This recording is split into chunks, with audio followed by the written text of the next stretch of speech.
एक मौन मार्च के तौर पर लोक जनशक्ति पार्टी रामविलास के कुछ नेता चुनिंदा संख्या में हम लोग निकलेंगे, राजभवन तक हम लोग जाएंगे और अपने विरोध का ज्ञापन हम लोग महामहिम के समक्ष हम लोग रखेंगे। मैंने और लोक जनशक्ति पार्टी रामविलास ने कल ही एक पत्र के माध्यम से पार्टी की राय और अग्निपथ के विरोध में अपनी बातों को केंद्र सरकार, मौजूदा रक्षा मंत्री आदरणीय राजनाथ सिंह जी के समक्ष हम लोगों ने अपने विचारों को रखा कि क्यों लोक जनशक्ति पार्टी रामविलास अग्निपथ योजना का विरोध करती है।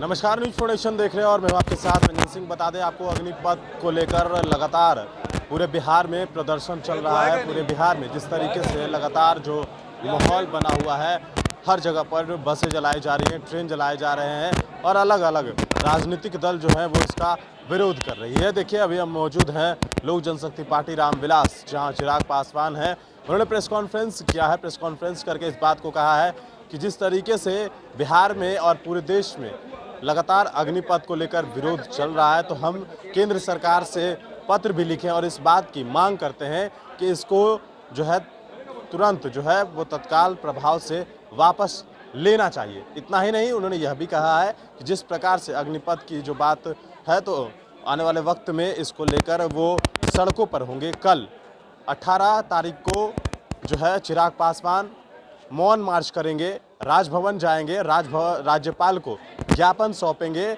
और शांतिपूर्ण तरीके से ये जो प्रदर्शन है, मौन प्रदर्शन करेंगे और जाकर राज्यपाल को इस बात को ज्ञापन सौंपेंगे कि जल्द से जल्द इसको तत्काल प्रभाव से वापस ले केंद्र सरकार। उन्होंने कहा है कि हमने रक्षा मंत्री राजनाथ सिंह को पत्र भी लिखा है। कल देर शाम जो तस्वीरें निकलकर सामने आई, चिराग पासवान ने कल पत्र भी लिखा था और अब कल वो सड़कों पर भी होंगे। देखना है कि आगे क्या कुछ होता है। जिस तरीके से चिराग पासवान लगातार इस बात को कह रहे थे और देख सकते हैं कि हमारे पीछे जो चिराग कल सड़कों पर होंगे। आप जी बिल्कुल, कल शांतिपूर्वक तरीके से हम लोग अपने विरोध को हम लोग दर्ज कराएंगे।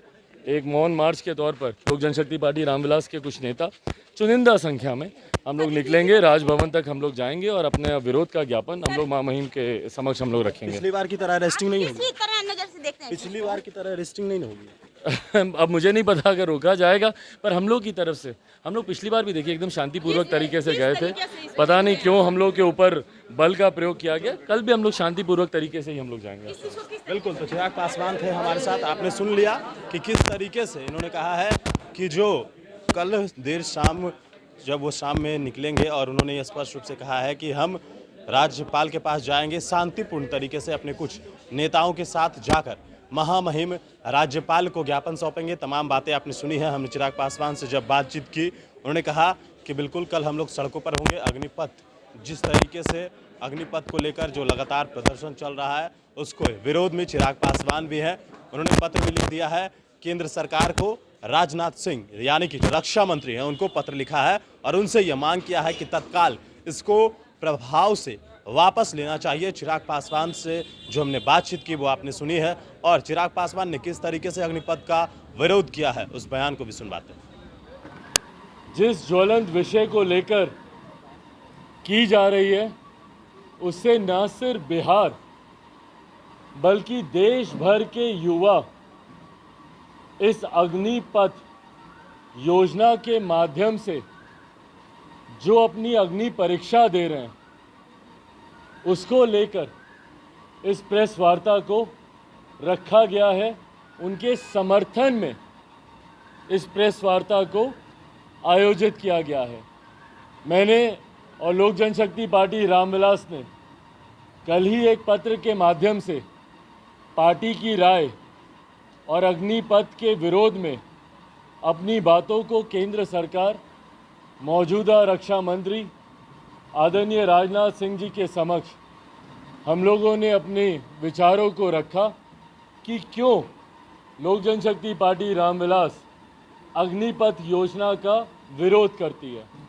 और जिस तरीके से पिछले 2 दिन से, जब से इस योजना की घोषणा हुई है, तब से लेकर अभी तक जिस तरीके से सड़क पर छात्र अपने विरोध को निरंतरता में दर्ज करा रहे हैं, और सिर्फ बिहार में ही नहीं, देश का शायद ही अब कोई ऐसा राज्य बचा होगा।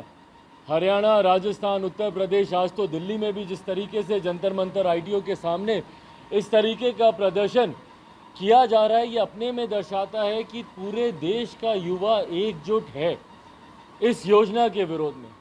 और कारण भी है भाई, जिस तरीके से 4 साल के कार्यकाल में के बाद आप एक युवा को 21 साल की उम्र में आप उसकी रिटायरमेंट कर देते हैं। भारत एक युवा देश है और ये ताकत है हमारी आज की तारीख में। इस योजना से जो आज हमारा एसेट है वो कल को लायबिलिटी बन जाएगा भैया। 4 साल के बाद वो युवा जाएगा कहाँ? आपने विभिन्न तरीके के प्रावधान रखे, ऐसा हो जाएगा, ऐसा किया जाएगा, ऐसा किया जा सकता है, सब एजम्पशंस हैं, सब एंटिसिपेशंस हैं।